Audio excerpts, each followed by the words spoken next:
At the end of the year, most employees are trying to tie up loose ends so they can start the year fresh. Between the stress of trying to get it all done and trying to make holiday magic at home, it certainly feels like there's just not enough time. Yeah, this sounds like you. You're not alone. According to a new Monster poll, 62% of workers are negatively impacted during the holiday season.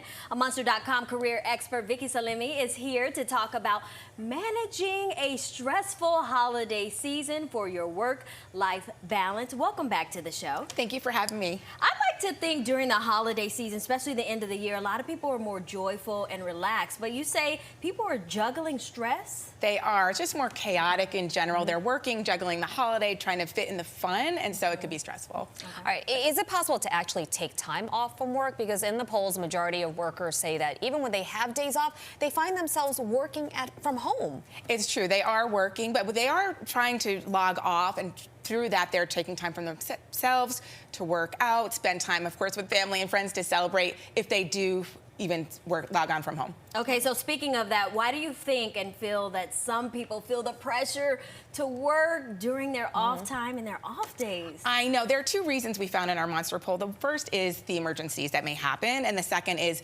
pressure from their boss or coworkers if something needs to get done.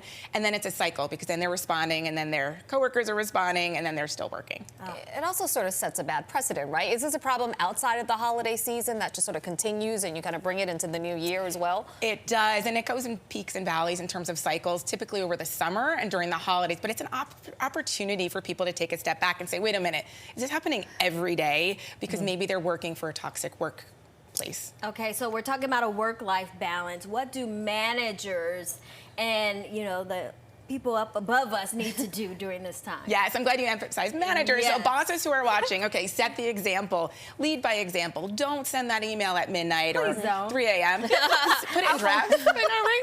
So you need to think about your work well-being, but also setting the example, because at Monster we know the top reasons why people look for a new job is salary, flexibility, and burnout. Yep, we were talking about quiet quitting a little bit a while ago, remember? So with the quiet quitting and burnout, so bosses need to realize that if they don't set the example and their workers feel pressured, then they may lose them to another company that will not have that demanding environment. You want to keep good people. Yeah. You know, good people are hard to find, I've been hearing. They are hard to find, and they're hard to keep. Yeah, but the work-life balance is so important. We thank you so much for coming in to remind us of that. Thank you so much. Thanks for having me back.